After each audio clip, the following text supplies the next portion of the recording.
Pietro Baldi escreveu 24 livros, 12 quando residia na Itália, sua terra natal, e 12 em terras brasileiras, onde chegou no dia 8 de dezembro de 1952. Na introdução de seu livro, Profecias, ele nos fala da gênese da segunda obra, ou seja, como se deu a origem das 12 obras escritas no Brasil. Nessas páginas, fala-nos também de seus primeiros anos no Brasil. O que a seguir passaremos a narrar foi escrito por ele, sob o título de Gênese da Segunda Obra, e, como dissemos, encontra-se no início de um de seus livros, intitulado Profecias.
Introdução do livro Profecias.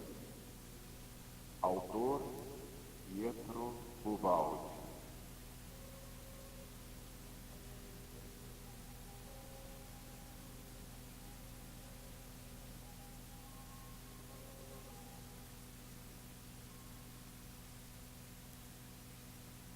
Estou escrevendo em terra brasileira, em São Vicente, sua célula máter, no Natal de 1955, 3 anos após haver desembarcado, a 8 de dezembro de 1952, nesta minha nova pátria.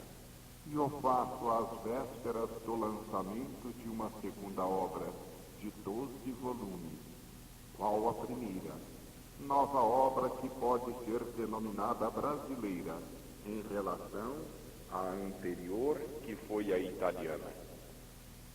À guisa de conclusão desta, bem como ponto de ligação com a segunda obra, resumimos, em seu primeiro volume, comentários, uma série de documentos que, encerrando a primeira obra, também abre as portas à segunda. Agora, aqui se explica a gênese desta segunda obra. Narrarei assim, eu mesmo, este primeiro período de minha história brasileira, uma vez que minha vida é conhecida publicamente só até 1951, quando foi escrita. Devo explicar tudo isso para que, além de todos os comentários e juízos feitos a respeito de acontecimentos, inclusive de meu trabalho, nestes meus primeiros 3 anos brasileiros, possa compreender-se o verdadeiro significado de tudo, observando em profundidade. Devo compreender o sentido desses fatos, que passou desapercebido a muitos, embora sua grande importância. Isso porque, nestes 3 anos de requintado sofrimento pelo assalto das forças do mal, não somente o bem venceu, mas essa vitória nos colocou ante os olhos as provas evidentes de que minha missão no Brasil é verdadeira. E, realmente, nesse período, foram lançados os alicerces dessa missão e o edifício começa agora a elevar-se. Poderei também destarte explicar o aparecimento desta segunda obra, que agora é apresentada ao público brasileiro, bem como suas características e significação. Trata-se, portanto, de esclarecimentos necessários nesta nova e grande mudança de minha vida, em que se inicia um período de realização prática no Brasil, após o período teórico italiano, quando escrevi somente livros, primeira obra. No volume precedente, comentários, com que se inicia a presente segunda obra, foi lançado um olhar retrospectivo para a história da primeira obra italiana. Nesta introdução à segunda obra, lançamos, ao contrário, um olhar para nosso futuro trabalho, demarcando as novas posições sobre as quais edificaremos o novo edifício. Exporemos o problema com inteligência e bondade, sem rancores, como fazem geralmente os vencidos, antes com a generosidade do vencedor. Estudá-lo-emos racionalmente, sem animosidade, para demonstrar aos incrédulos e também aos mais fervorosos adeptos de qualquer religião que Deus é, na verdade, onipresente e operante também na terra e que sua lei é verdadeira. Damos a palavra aos fatos.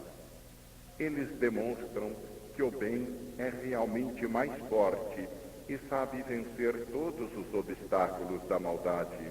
O objetivo é oferecer uma útil lição moral. Este trabalho será realizado em 2 fases. A primeira, mais breve, representada pelo presente capítulo, para explicar o caso vivido em suas consequências. Posteriormente, uma segunda, mais ampla, com a finalidade de demonstrar e desenvolver, sobre bases experimentais, a teoria da defesa através do método evangélico, da não resistência e da luta conduzida sem armas humanas, mas tão somente com o poder do conhecimento e da bondade. Esta segunda fase será desenvolvida no volume A Grande Batalha. Dos choques sofridos, grandes ensinamentos obtive. Apenas para cumprir minha missão, tive que descer do terreno teórico de simples escritor para o terreno prático das realizações. E se agora estou escrevendo sobre o assunto, é tão somente para comunicar ensinos que podem ser úteis aos outros. Nestes 3 anos, tenho visto a mão de Deus trabalhando junto a mim, realizando uma série de milagres, uns após outros, contra qualquer probabilidade ou possibilidade humana. Tenho visto o bem triunfar, tenho tocado com as mãos. Agora, já não é mais possível duvidar, Já tenho as provas, estou certo do futuro. Sobre elas levantar-se-á a nova construção, obra de Cristo, e as forças do mal nada poderão contra ela.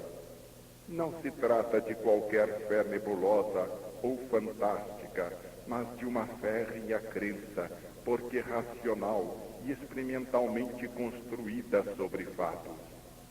Procedamos, pois, sem delongas, a seu exame.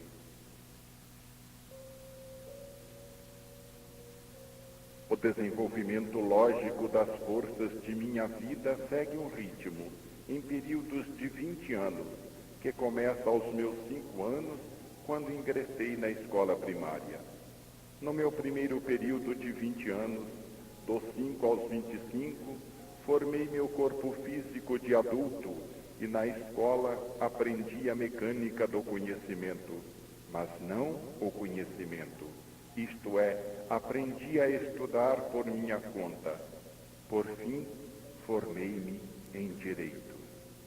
No final de cada período de minha vida, ao iniciar-se o seguinte, sobrevém algo de diferente, qual seja uma viagem, e logo após uma mudança de ambiente.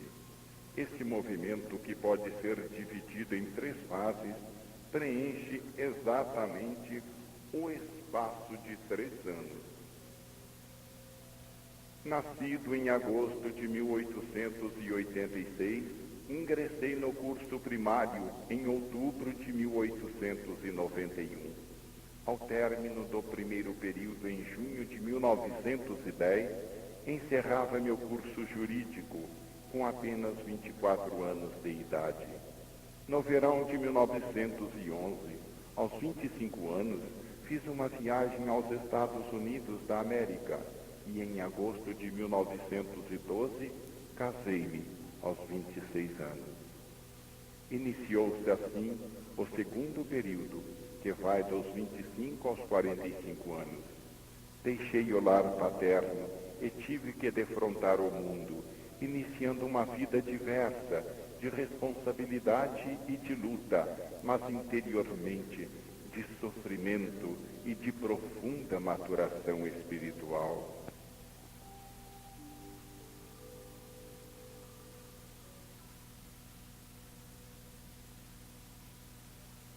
No terceiro período, que decorre dos 45 aos 65 anos, repetem-se a uma distância de 20 anos os mesmos movimentos.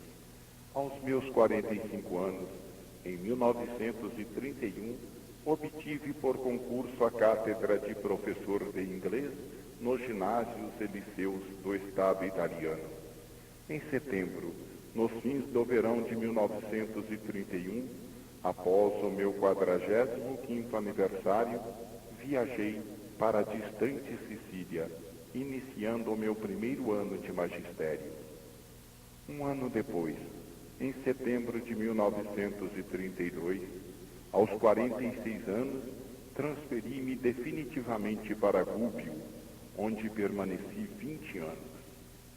Isso significou outra viagem, após a aprovação em novo concurso, trazendo nova mudança de ambiente que iria perdurar por 20 anos. Após a maturação espiritual do período precedente, ao iniciar-se esse terceiro período, eu havia cedido a outros minhas riquezas e me pusera a ganhar a vida com o meu trabalho. Foi nesse intervalo de tempo, na Sicília, que surgiu o fenômeno inspirativo, desenvolvido posteriormente em Gubbio, onde nasceu quase toda a primeira obra já publicada. Período de solidão, de trabalho, de introspecção, de produção conceptual dos livros. Tive que narrar tudo isso a fim de dar a conhecer o despontar e o desenvolvimento do período atual.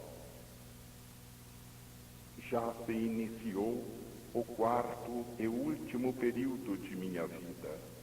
Na Páscoa de 1950, Aos meus 64 anos, sua voz me disse, como já veremos, que a ordem era a minha mudança para o Brasil, onde deveria cumprir uma missão.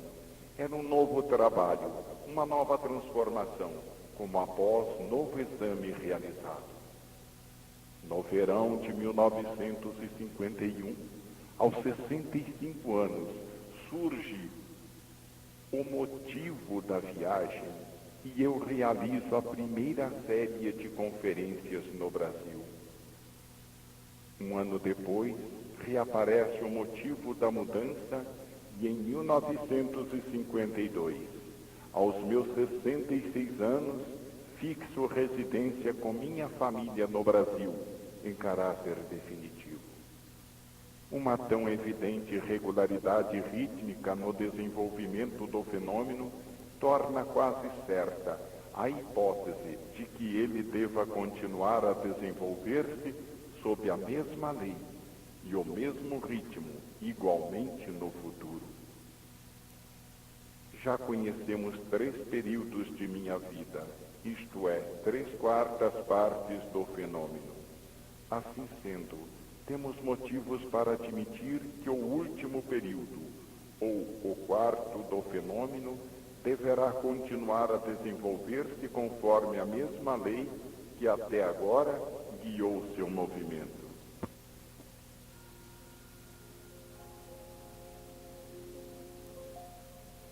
Deveremos, portanto, aceitar que me espera no Brasil um novo período de 20 anos, completando-se assim minha missão.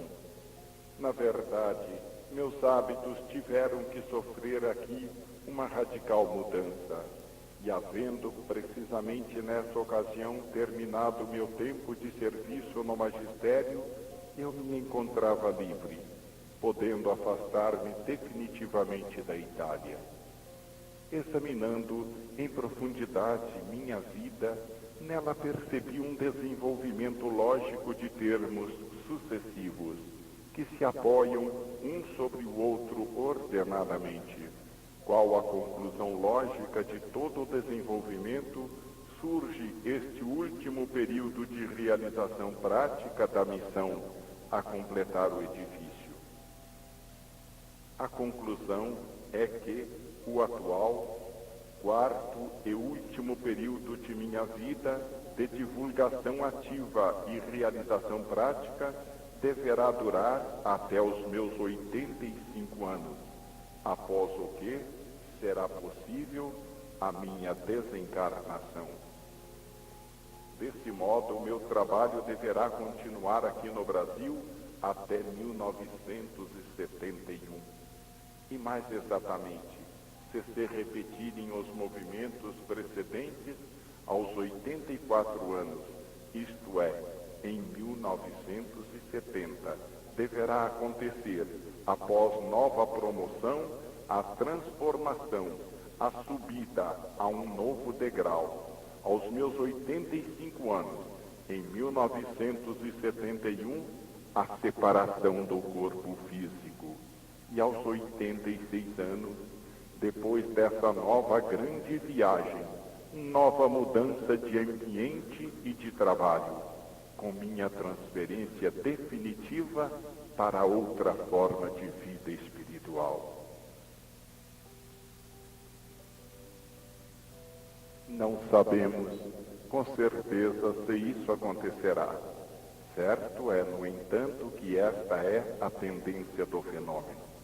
A harmonia destes ritmos não embarga uma certa elasticidade deles e pode acontecer também que, no final do processo, retorne o período quinquenal do início, os primeiros 5 anos da infância, a serem utilizados então como repouso final.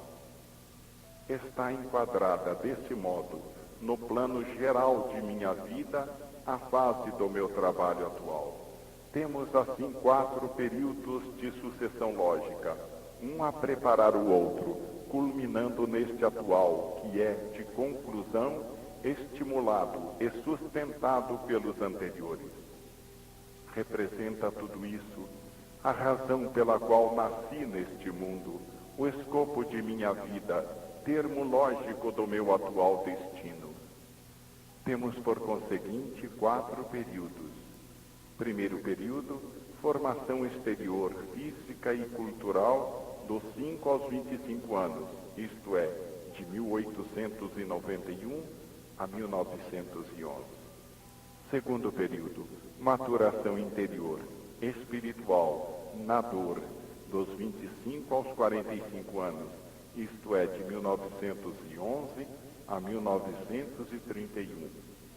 Terceiro período, primeira manifestação espiritual, fenômeno inspirativo e produção conceptual dos livros, dos 45 aos 65 anos, isto é, de 1931 a 1951, período do magistério em Gúbio. Quarto período, realização concreta da missão, dos 65 aos 85 anos, isto é, de 1951 a 1971, período brasileiro. Observemos agora mais de perto os mais próximos antecedentes de minha transferência para o Brasil, expondo o como e o porquê me encontro atualmente aqui.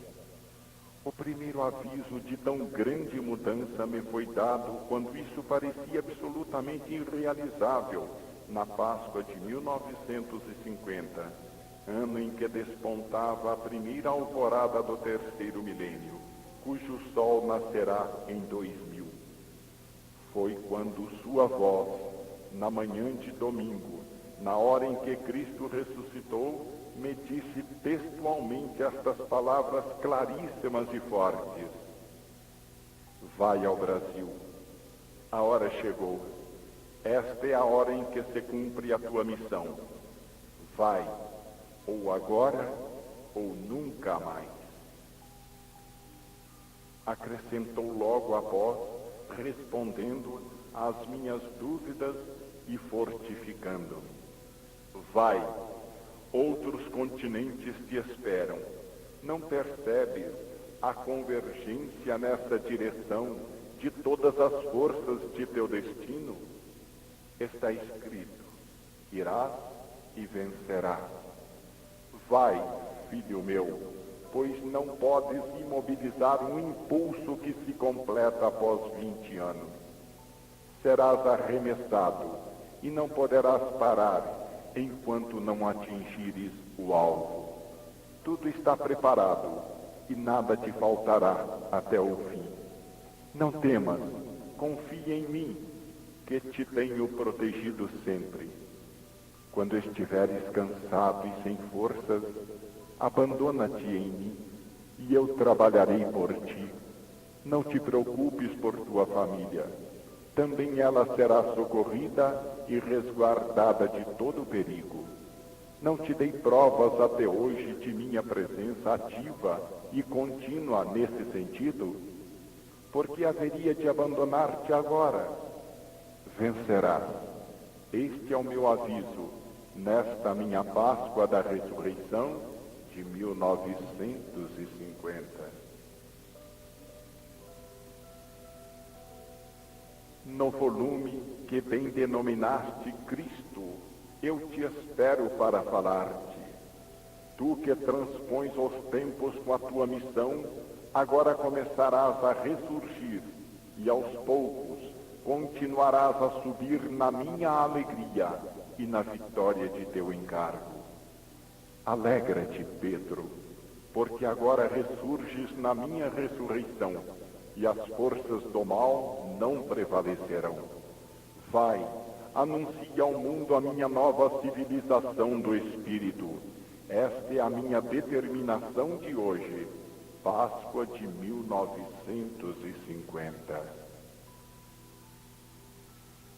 Incrédulo, não admiti que pudesse acontecer o que então parecia irrealizável. Esperei a confirmação dos acontecimentos para que me fosse possível obedecer. contra todas as probabilidades humanas, o prodígio sobreveio. Em julho de 1951, voava para o Brasil, onde permaneci 5 meses. Havia realmente começado minha missão no mundo. Nesse período de realização prática, as coisas aconteciam sempre assim. Primeiramente chegava o aviso, ou ordem de sua voz, parecendo-me algo de impossível efetivação. Esperava eu os acontecimentos. E eis que sobrevinham fatos sobre fatos, a tornarem fácil o incrível. Então, era-me possível obedecer. Observe-se também outro acontecimento. Estas palavras que agora se estão transformando em realidade foram anteriormente pronunciadas em uma visão que a mim concerne e que significa um olhar profético mais amplo sobre o desenvolvimento desta minha missão. E essa visão faz parte do volume A Nova Civilização do Terceiro Milênio, concluído em 1945 e publicado na Itália em 1949. Ali, às palavras acima transcritas, sua voz acrescentou: vai, eu te precedo, segue-me.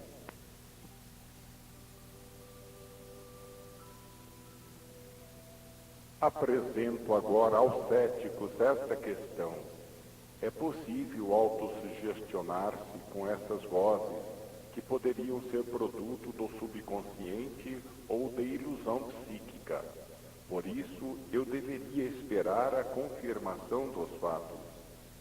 Quando, porém, depois de um aviso na ocasião aparentemente inexecutável, os acontecimentos que naturalmente não posso comandar, por si mesmos começam a dispor-se em ordem, em convergência para o mesmo fim, a plena realização do que então parecia utópico, quando tudo isso acontece como eu mesmo vi, pergunto se é lícito falar de autossugestão, ou se é possível admitir que essa autossugestão possa ter o poder de movimentar coisas do mundo exterior e coordenar, para um fim determinado, os atos de muitas pessoas.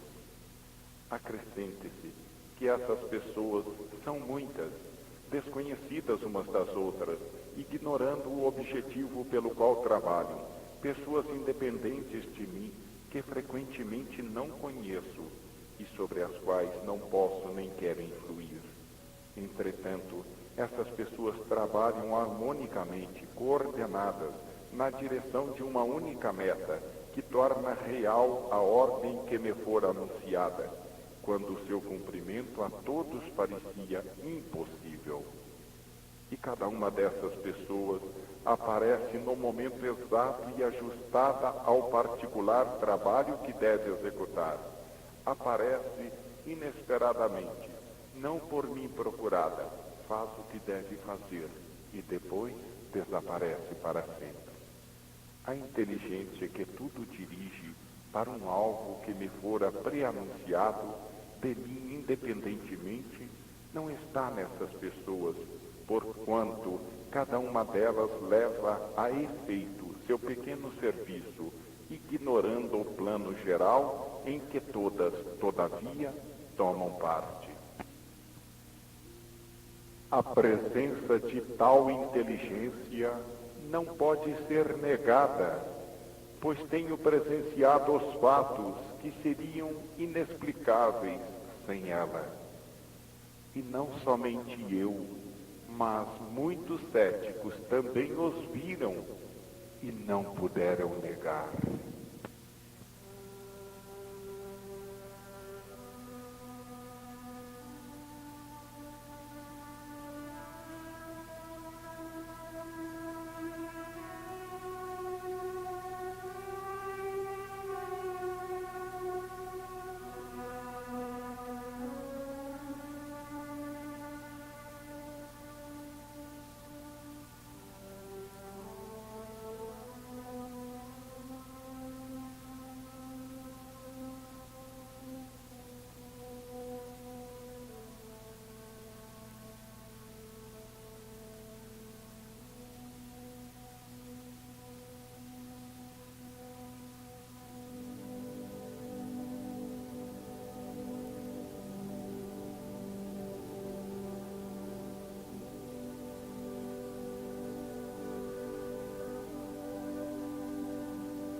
Não podemos senão perguntar, diante do que temos visto, onde se encontra a causa de tais efeitos. Estes são indiscutivelmente inteligentes. A sua causa deve ser, por conseguinte, também inteligente. Então, a presença de uma mente que dirige e uma vontade que comanda se tornam evidentes como única hipótese de que tudo pode dar-nos uma explicação que, de outro modo, nos faltaria. E se a causa não se encontra em seres humanos em ação, isso quer dizer que ela deve estar localizada em um outro mundo que foge aos nossos sentidos e também dirige o nosso mundo visível. Os seres humanos que vemos em atividade são, desta arte, apenas instrumentos movidos por impulsos não terrenos aos efeitos visíveis que claramente percebemos. Não podemos deixar de atribuir uma causa. Dessa rigorosa lógica não se pode sair senão atribuindo a esses efeitos uma causa situada em outros ambientes além do nosso, material e já conhecido. Os fatos, portanto, nos provam, neste nosso caso, a presença de forças espirituais que dirigem os movimentos, meus e de outrem, necessários ao cumprimento de minha missão. Em resumo, temos, primeiro, o pré-aviso ou ordem, no momento em que não parecem realizáveis. Segundo, a distribuição dos acontecimentos em posições coordenadas para a realização desse aviso preliminar ou ordem. Terceiro, sua plena efetivação, sem que eu haja pensado ou agido com esse objetivo, mas apenas procurado obedecer. Quarto, o poder dessa inteligência e vontade dirigente é tão grande que sempre vence e supera qualquer obstáculo. Assim sendo, tudo isso não se pode explicar, quer em seu aspecto profético, quer em sua feição prodigiosa, senão vendo em tudo a mão de Deus. Quis relatar todas essas coisas com o fito de fazer compreender que as diretivas de meu trabalho não partem de mim e muito menos podem ser dadas por qualquer criatura humana. Nesta missão, tanto eu quanto aqueles que de mim se aproximam para nela colaborar, não podemos deixar de ser, todos nós, senão instrumentos dessa inteligência e vontade superior que tudo quer e guia.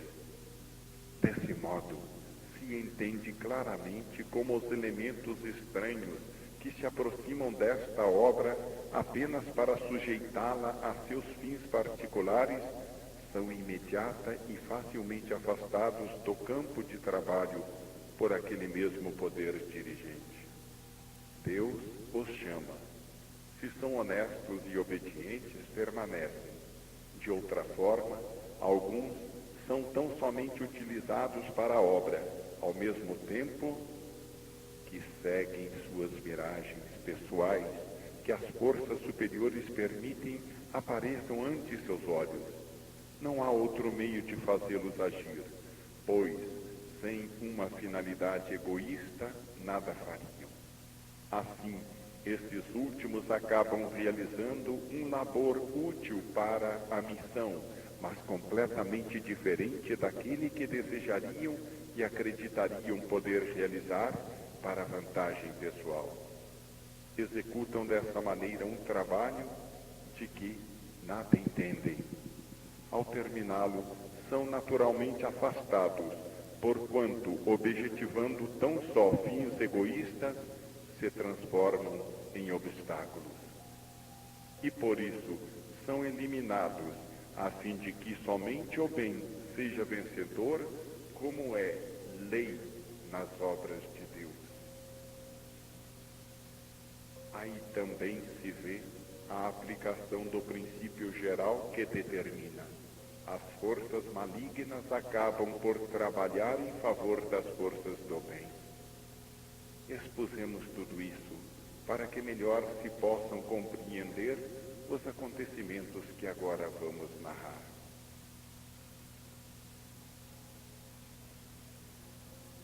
Com esses pré-avisos e ordens, sua voz acompanhava meu trabalho para guiar-me e sustentar-me.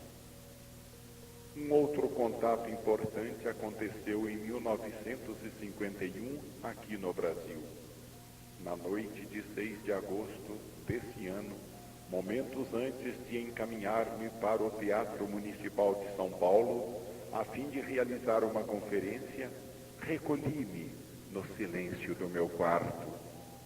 Percebi claramente que estava chegando a uma nova curva do meu destino. Iniciava-se para mim uma nova vida pública após o precedente vintênio de introspecção e silêncio na solidão de Rúbio. Estava preocupado em face das novas e inesperadas perspectivas que se abriam diante de mim. Aceitava-as no espírito de obediência, como sempre. Como poderia, no entanto, cumprir no Brasil uma tão ampla missão? Foi então que sua voz me disse, entre outras palavras, para mim, num momento inacreditáveis: o mundo virá a teu encontro e te ajudará em tudo o que te for necessário.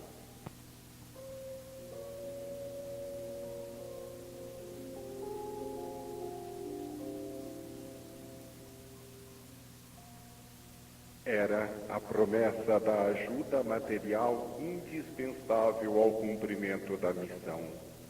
A essa promessa me refiro porque, depois, prodigiosamente, ela jamais se malogrou e de nada senti carência.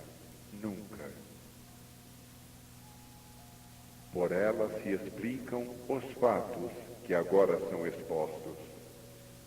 Esta minha missão já havia sido anunciada em suas linhas gerais e seu desenvolvimento descrito na visão acima referida no livro A Nova Civilização do Terceiro Milênio.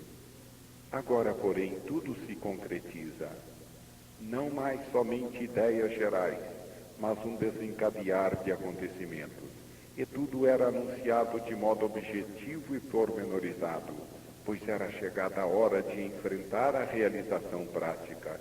Passava-se das palavras aos fatos, e depois tudo haveria de acontecer. Eis que agora, após, surge uma segunda e mais precisa confirmação. Na noite de 17 de agosto de 1951, em Pedro Leopoldo, Minas Gerais, estava eu sentado à mesa, à frente do famoso médium Chico Xavier. 12 pessoas estavam presentes. Enquanto ele escrevia uma mensagem de São Francisco de Assis, eu, inesperadamente, me senti impulsionado a escrever uma outra, de igual conteúdo e concordantes conceitos, como foi posteriormente verificado por muitos. As duas mensagens foram depois publicadas e consideradas autênticas. Devemos, assim, aceitar suas palavras. A mensagem de sua voz me dizia: hoje é chegada a hora e eu te digo, ergue-te e trabalha. Eis que se inicia uma nova fase de tua missão na Terra, e precisamente no Brasil. O Brasil é verdadeiramente a terra escolhida para berço desta nova e grande ideia que redimirá o mundo. Agora a tua missão é de acompanhá-la com a tua presença e desenvolvê-la com a ação, de forma concreta. Todos os recursos te serão proporcionados. Tudo já está determinado e não pode interromper-se.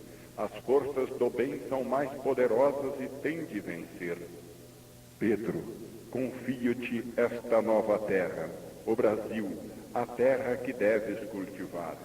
Trabalho imenso, mas terá imensos auxílios. Estou contigo, e as forças do mal não prevalecerão. A mensagem recebida por Chico confirmou-a com estas palavras: não te detenhas, caminha, ilumina a estrada buscando a lâmpada do Mestre, que jamais nos faltou. Avança, Cristo em nós, conosco, por nós e em nosso favor. É o cristianismo que precisamos reviver à frente das tempestades, de cujas trevas nascerá o esplendor do terceiro milênio.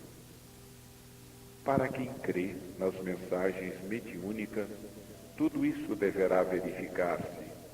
Para quem não as aceita, existe a prova dos fatos que mostram que essas mensagens, como veremos, se estão cumprindo com total precisão. Continua sempre desse modo, acompanhando o mesmo pensamento, a série de pré-avisos e ordens, e em seguida a sua execução. A missão pré-anunciada é, como se verifica, sempre mais e mais confirmada com palavras e mantida pelos fatos, que a vão guiando para sua plena realização. Terminada a série de conferências de norte a sul deste imenso Brasil, descia eu em Roma, do avião proveniente do Rio de Janeiro, na véspera do Natal de 1951. Na Páscoa do mesmo ano seguinte, 1952, em Assis, junto ao túmulo de São Francisco, sua voz me disse: prepara-te, viajarás com toda a tua família no final deste ano. O próximo Natal passarás no Brasil.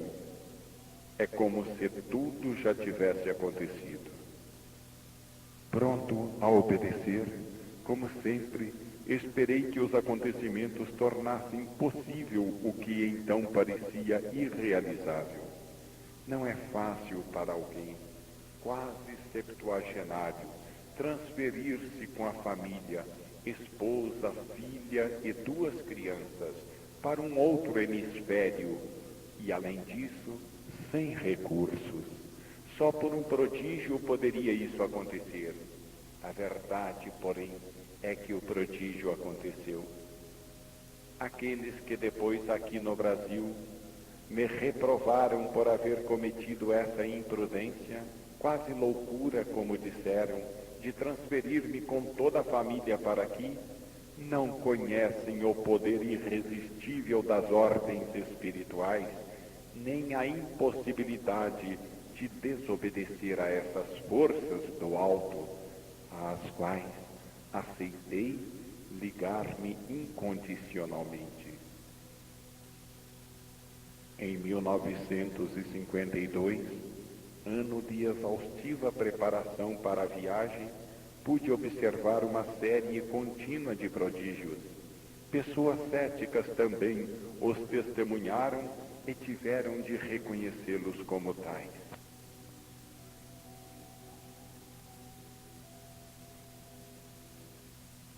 Citarei apenas um. Faltavam 15 dias para a partida do navio, quando, inesperadamente, surgiram imprevisíveis dificuldades de alguns documentos para o passaporte. Dificuldades que não seriam superadas antes de 3 meses.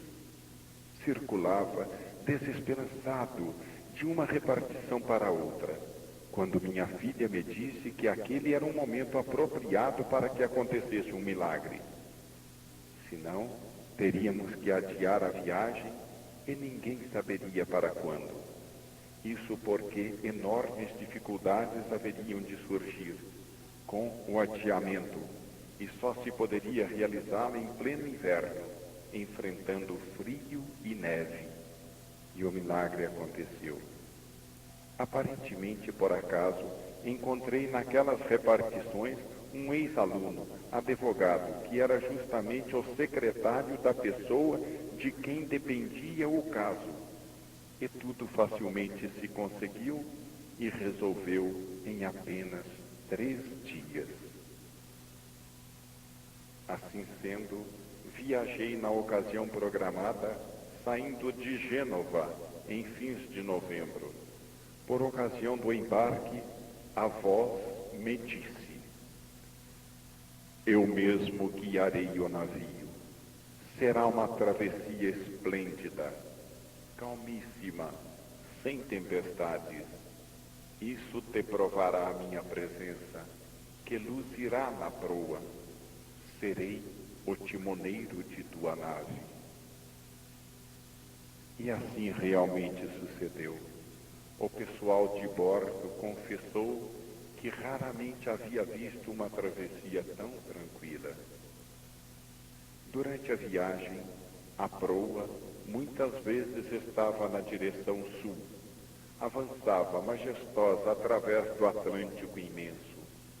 E toda vez que dela me aproximava, percebia à frente da nave a presença luminosa de Cristo, que a guiava para os mares luminosos do sul, na direção da imensa terra do futuro, o Brasil. E ele me dizia: não temas, estou contigo. A nave segue a trilha da minha vontade. Confia-te a mim, vencerás. A 8 de dezembro de 1952, desembarcava em Santos, onde permaneceria definitivamente, residindo naquela mesma praia onde o padre Anchieta já havia vivido. Tudo havia acontecido com exatidão, e o Natal de 1952, como me havia sido predito, foi passado no Brasil.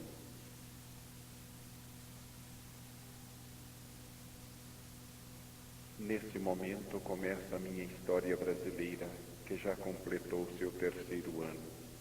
Esse período representa uma parte interessantíssima no desenvolvimento do meu destino.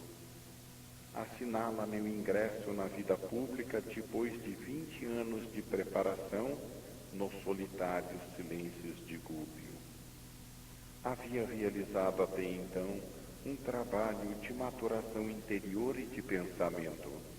Agora, ao invés, deveria viver à disposição de todos, sem refúgios de silêncio para concentrar-me, um mundo em que já não era possível pensar. Eu, que jamais havia falado em público, nem mesmo em italiano, tive que tornar-me um pouco orador e usar a língua portuguesa e viver viajando de contínuo, sem sossego. Estava acostumado a uma vida solitária de meditação, numa casa aonde ninguém ia, podendo eu, desse modo, dispor absolutamente de meu tempo, abstraindo-me horas e horas em elevações do pensamento e perdendo contato com o mundo. Agora, diferentemente, deveria habituar-me a viver numa casa aonde qualquer pessoa poderia chegar, a qualquer hora, com pleno direito de ser recebida e escutada. Considere-se ainda o clima cálido e a alimentação completamente diversa.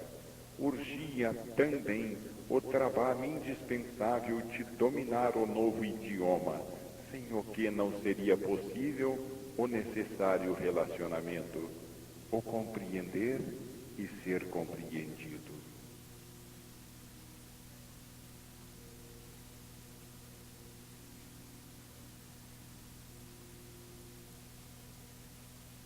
A tudo isso se acrescentava o grave dever de sustentar e defender uma família, cujo único sustentáculo era eu. Chegar ao Brasil cansadíssimo da viagem de 1951 e dos preparativos da transferência para aqui em 1952. Sonhava lançar-me confiante nos braços dos amigos que já conhecia e entre eles viver em paz para escrever meus livros. Desenrolaram-se as coisas, porém, diferentemente. Sobreveio, ao contrário, uma nova prova, bem dura para mim. Reconheço agora que ela despontou não somente conforme a lógica do desenvolvimento de meu destino, mas foi, sobretudo, útil. E isso por duas razões.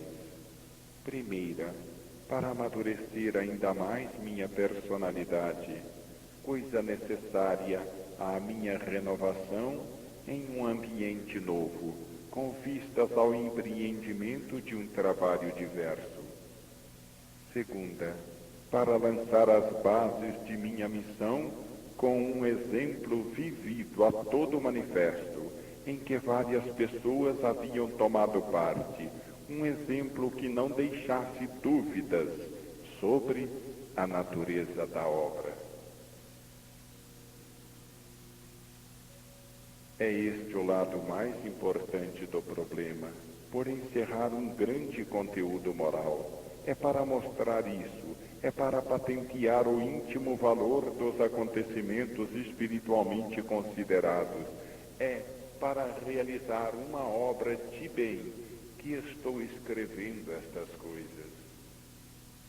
E foi neste sentido do bem que Cristo quis este exemplo, a fim de que a missão, no início de sua fase pública de realização, lançasse com fatos positivos e verdadeiros seus sólidos fundamentos na realidade experimentada e concreta. Não espere o leitor uma crônica pormenorizada de tais acontecimentos, com nomes e lugares. O escopo deste escrito não é uma defesa minha, nem uma reação pessoal. Não estou escrevendo para queixar-me ou para acusar, mas para estudar como funciona a vontade de Deus. Não me interessam as desrazões ou as razões, nem os pontos de vista humanos. Ao contrário, extasio-me na contemplação dos planos de Deus, através dos maravilhosos caminhos do bem, atônito diante da sabedoria com que vi sua realização. Aqui não aparecerão, portanto, as vãs palavras divulgadas a respeito deste caso. Este é tão somente um trabalho construtivo, desejoso de demonstrar como o bem é mais forte e, ao remate de tudo, só ele triunfa. Esta tese, aqui apenas esboçada, será desenvolvida posteriormente com base nos ensinamentos nascidos das provas destes 3 anos, no 3º volume da primeira trilogia da segunda obra, A Grande Batalha. Queremos, neste capítulo introdutório, bem como nesse próximo livro, demonstrar o significado e o poder do método da não resistência defendido no Evangelho, mostrar a técnica do seu funcionamento e como, sabendo-se usá-lo, ele representa a mais poderosa arma para vencer todas as batalhas, também na terra, também em nosso triste mundo de astúcias e violências. Buscarei, desde já, levar para o terreno realístico das lutas humanas, que neste período tenho vivido, vencendo com este sistema, essa arrojadíssima tese do Evangelho que nenhuma pessoa tida como prática leva em conta, mas que os acontecimentos destes anos me autorizam a expor aos olhos do mundo cético. Daí sua grande importância, e daí também convir explicá-los e entendê-los em seu conteúdo profundo. Esses fatos concretos, através dos quais foi feita a justiça de Deus pela sua própria mão, sem qualquer influência minha, premiando ou punindo esses fatos, repito, fizeram despontar uma nova obra, esta que aqui é apresentada. Esses acontecimentos constituíram o ponto de partida para a primeira trilogia, bem como seu motivo fundamental.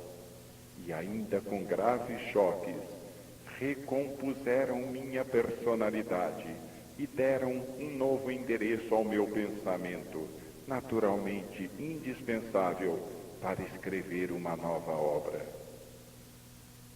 Importa que eu mesmo, que conheço os fatos, os narre sob sua verdadeira luz espiritual. A ocorrência que mais me abalou e impressionará também o leitor inteligente é ver, além dos pontos de vista particulares, partidários e utilitários, a maravilhosa presença de Cristo, que tudo guiou, sem que eu o soubesse, a fim de que seu pobre instrumento pudesse resistir a tudo e a todos, atingindo insolitamente a vitória. Assim, com razão, pude concluir uma conferência na Rádio Progresso de São Paulo na noite de 6 de agosto de 1955.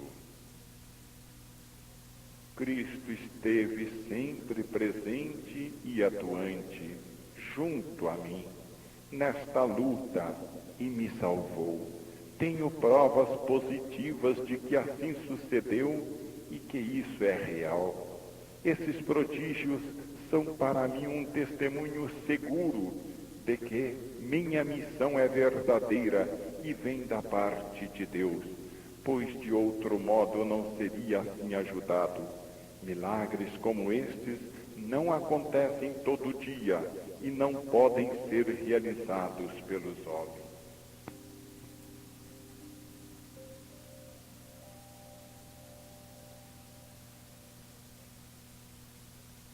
Este trabalho não é fantasia.